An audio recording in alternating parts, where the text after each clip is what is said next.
सभी को नमस्कार। मैं कविता दुआ करनाल से पॉलिटिकल साइंस लेक्चरर स्वागत करती हूँ आप सभी का 10th सिविक्स की क्लास में। जैसा कि आप जानते हैं, हम लेसन 7 लोकतंत्र के परिणाम पर चल रहे थे। इसमें हमने जाना कि लोकतंत्र के हमें क्या फ़ायदे।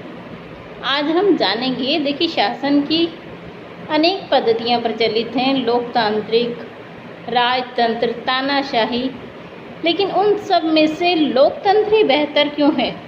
हमने लोकतंत्र को ही क्यों अपना रखा है? कितने प्रतिशत लोग हैं जो ये मानते हैं कि लोकतंत्र बेहतर है? और हम जानेंगे कि विकास की दर किस देशों में अधिक होती है, जहां लोकतांत्रिक शासन प्रणाली है या तानाशाही। उसके अलावा हम जानेंगे कि लोग अपने द्वारा चुने गए नेताओं से कितने प्रतिशत लोग हैं जो कि ये मानते हैं जो उन्होंने सरकार बनाई है वो अच्छी है। तो चलिए शुरू करते हैं हम आज का अपना लेसन 7 लोकतंत्र के परिणाम भाग 2।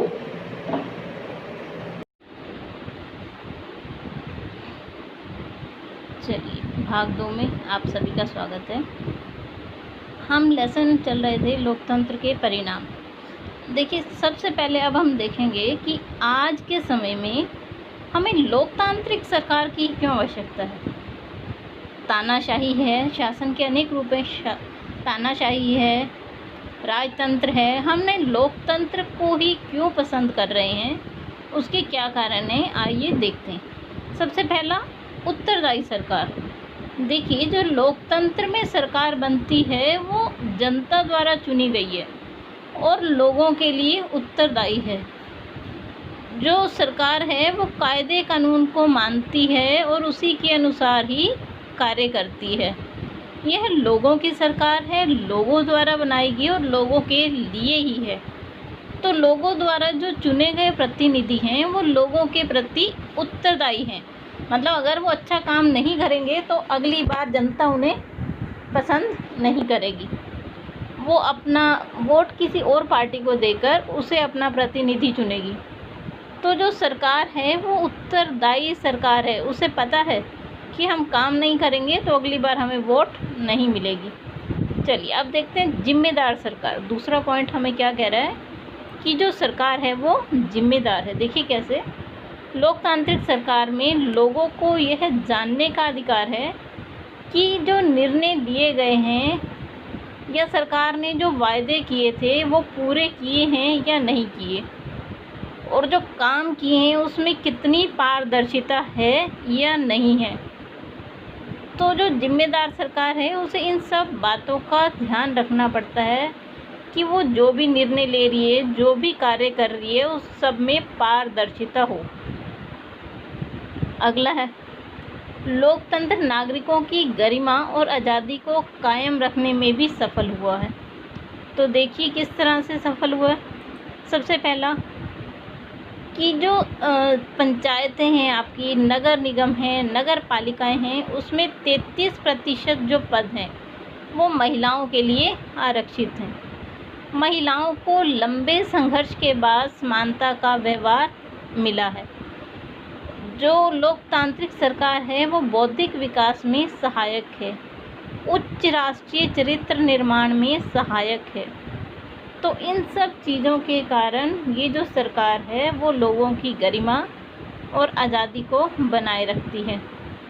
उसके बाद है कि लोकतंत्र में नागरिकों के जीवन में प्रेम और सद्भाव आता है। तो जानते हैं किस प्रकार आता है। देखिए, सबसे पहला क्या है, आपको सामाजिक स्वतंत्रता है। आप समाज में चाहे किसी भी धर्म, जाति, रंग, भाषा के हों, आप सभी समान हैं।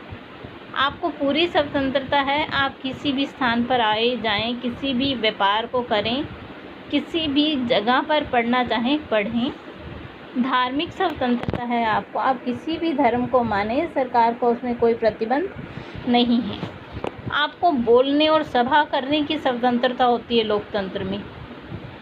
आप कहीं भी सभा कर सकते हैं, बिना शस्त्रों के कहीं भी एकत्रित हो सकते हैं, पूरे भारत में कहीं जा सकते हैं।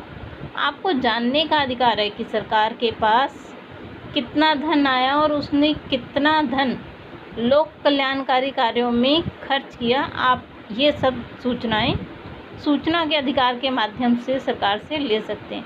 अगला है पारदर्शिता, कि आपको ये भी जानने का अधिकार है कि जितना भी धन आ रहा है वो सही माध्यम से और सही जगहों पर खर्च हो रहा है नहीं है, क्योंकि कोई भी व्यक्ति चाहे तो सरकार से इस बात का हिसाब ले सकता है।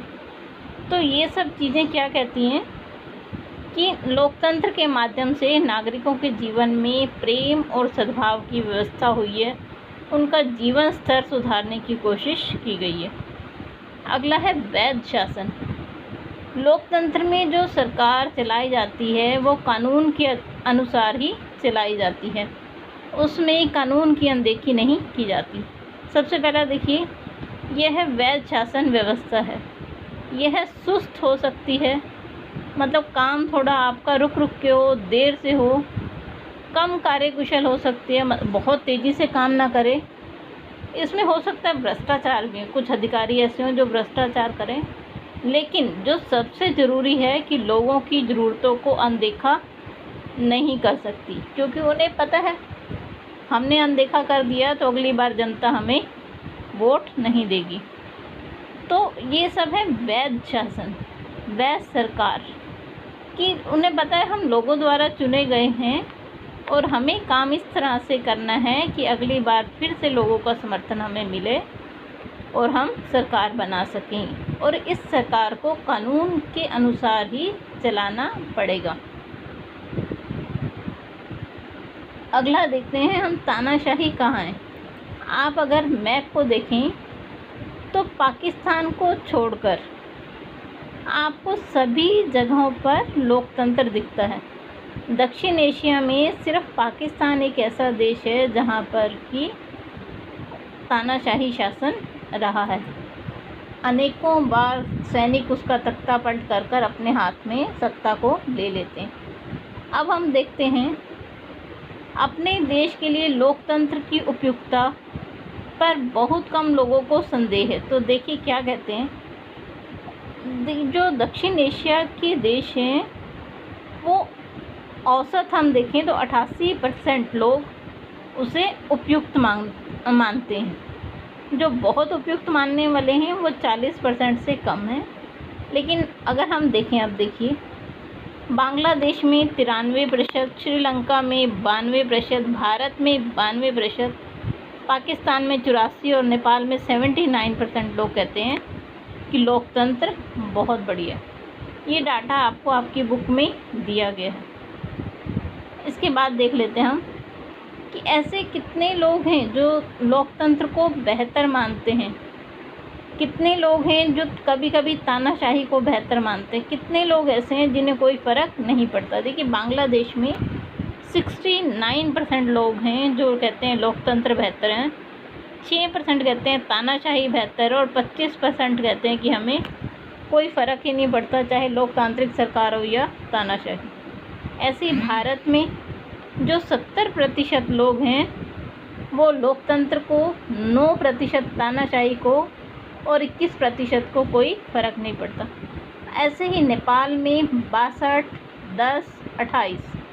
पाकिस्तान में देखिए सिर्फ 37% लोगों को लोकतंत्र अच्छा लगता है, 14% लोगों का मानना है कि तानाशाही बेहतर है और 49% लोगों को कोई फ़र्क नहीं पड़ता चाहे देश में लोकतंत्र हो या तानाशाही। श्रीलंका में देखिए 71% लोग हैं जो ये मानते हैं लोकतंत्र बेहतर है, 11% तानाशाही को और 18% को कोई फ़र्क नहीं पड़ता। ऐसे ही लोकतंत्र का जो समर्थन करते हैं, भारत में 95% लोग जो हमारे द्वारा चुने गए शासक होते हैं उनको भरपूर समर्थन देते हैं। अब हम देखते हैं आर्थिक समृद्धि और विकास। अगर हम 1950 और 2000 के बीच में लोकतंत्र और तानाशाही के कामकाज की तुलना करें तो हम देखते हैं कि तानाशाही का रिकॉर्ड लोकतंत्र से थोड़ा बेहतर है। क्यों? क्योंकि उसमें निर्णय एक ही व्यक्ति को लेना होता है, लेकिन लोकतंत्र में निर्णय बहुत से व्यक्तियों से होकर गुजरता है, तो उसमें समय लग जाता है। लेकिन तानाशाही में क्या होता है कि एक ही शासक का आदेश उसी समय पारित हो जाता है और वो जल्दी से लागू हो जाता है। देखिए अब ये डाटा, इसमें विकास दर दिखाई गई है तानाशाही देशों में, लोकतांत्रिक देशों में, गरीब देशों में। और देखिए सबसे पहले लोकतांत्रिक शासन में विकास दर कितनी है, 3.95%। और जहाँ तानाशाही है वहाँ विकास दर है 4.42%। तो देखिए कितना फ़र्क आ गया, 0.47% का फ़र्क आता है। ऐसे ही आप तानाशाही वाले गरीब देशों को देखें तो उनमें 4.34% विकास दर है, और जबकि लोकतंत्र वाले गरीब देशों में 4.28। मतलब तानाशाही में विकास दर चाहे अमीर हो या गरीब अधिक है। अगला देखते हैं हम, आर्थिक वृद्धि और आय का बंटवारा।